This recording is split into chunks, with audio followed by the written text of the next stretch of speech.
Difference ఏంటో చెప్పండి రెండు ఇడ్లీలకి. ఇప్పుడే నేను బ్రేక్ఫాస్ట్ చేస్తున్నాను. చూసారంటే ఇది నార్మల్ ఇడ్లీ, ఇది చూడండి ఏముంది ఇందులో.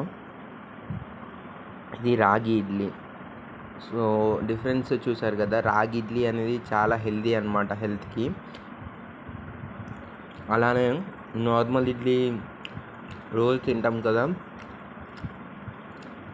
రోజు ఒకేలా కాకుండా డిఫరెంట్ వెరైటీస్ చేసుకోవచ్చు చిరుధాన్యాలతోటి. హెల్త్ పరంగా ఇట్లా ఇది చాలా హెల్త్ బెనిఫిట్స్ ఉంటాయన్నమాట. మీకు నచ్చితే కావాలంటే కామెంట్ చేయండి, నేను ఫుల్ వీడియో రెసిపీ పెట్టిస్తాను. లైక్ టేస్ట్కి ఇట్లా చాలా బాగుందండి.